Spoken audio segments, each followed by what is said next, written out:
All righty, it's working. Yay. Okay. So can I just start off? Can you just give me your reaction to hearing about his passing?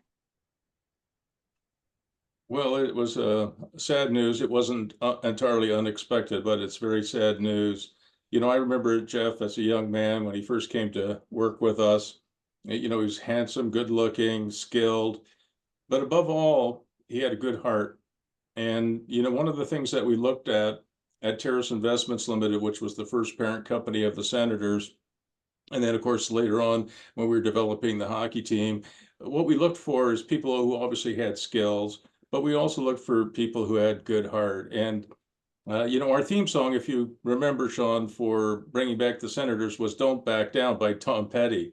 And Jeff, epitomized that.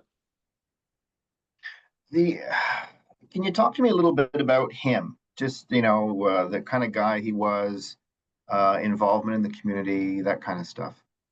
Well, I'm going to tell you a personal story. And I don't think I've ever told this story before. At least I don't remember telling it.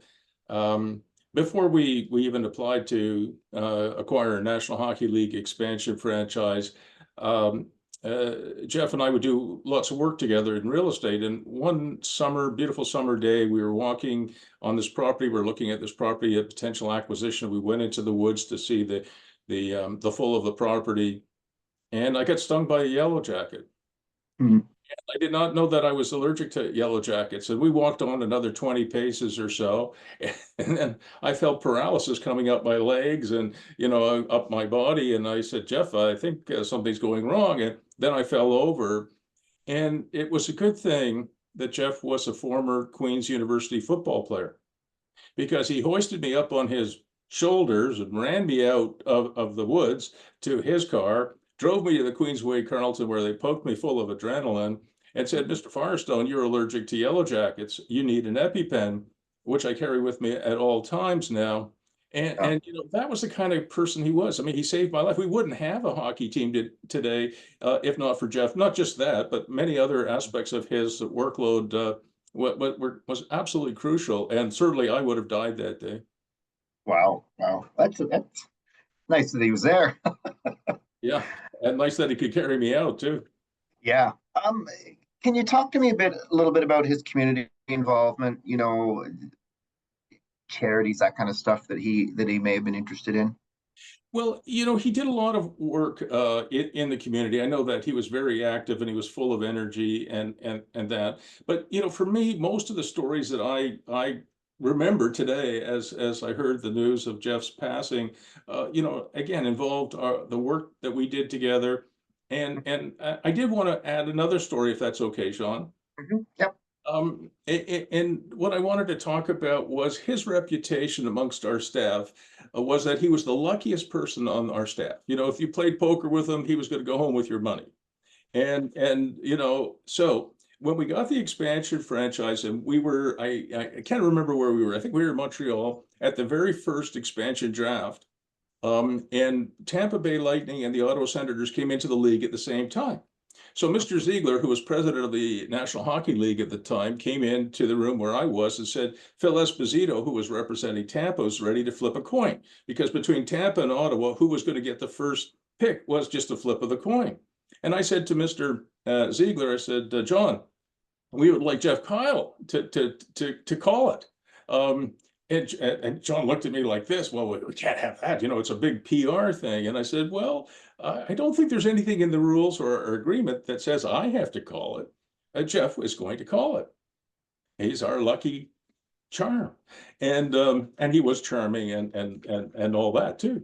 So rather begrudgingly, John agreed, and so Jeff went into a room, and we all stood around, the Tampa people and the Ottawa people, and Jeff had to call the coin. So I think Mr. Ziegler flipped the coin, and Jeff lost. And so some people were disappointed. I was not, because our director of player personnel, if people remember, was John Ferguson Sr. Hmm. John knew two things. He knew horses and hockey players. And he said they're very similar. You look at their ankles and their teeth. And I said to Jeff, I think we actually just won. And he said, what do you mean? I lost the coin flip. Well, I think Tampa's going to take Roman Hamrlik. And we didn't want Roman, and Roman was a good player, but we Mhm. wanted Alexei Yashin, or John Ferguson Sr. wanted Alexei. And sure enough, Tampa took Roman Hamrlik. We took Alexei Yashin. And of course, Sens fans may remember that we eventually dealt Yash, and we got Zdeno Chara. So I think we did Mhm. pretty well. Yeah, that is funny. Luck, but not really knowing it's lucky at the time. Ah, my stupid computer. There we go. Um, can you talk to me just about his family, that kind of thing? What kind of a role that played in his life? Well, when I first met him, he was a bachelor, and we had so many young people working on staff, many of them from Brockville, and not very kindly, some people call them the Brockville Mafia. I don't think Senators President and CEO, Senators President and CEO, excuse me, Sirolita would like hearing that again, but that's what they were called. There were so many of them. And he brought small town values to the team and to the community. He wasn't married. He then became, a father, a husband and a father. And I think he was a good husband, a good father, and a good community person. And that comes from his values, and it reflected in everything he did. And people, again, people may not recognize the value he created. When we're trying to build the Palladium, which is now Canadian Tire Center, I can't remember how many conditions the city of Ottawa and the province of Ontario imposed on us before we could get our building permit, but there was at least 135 conditions. And working through 135 conditions with provincial and municipal bureaucrats can be quite taxing.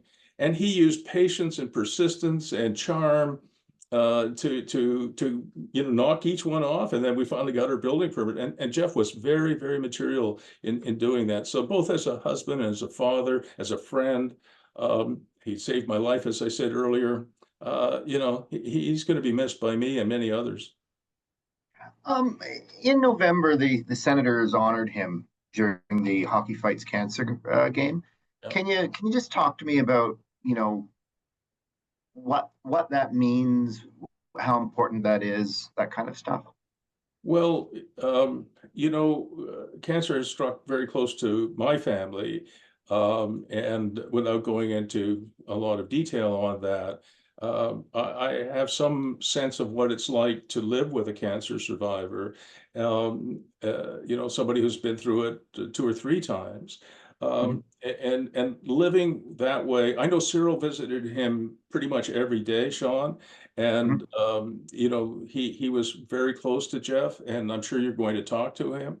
Mhm.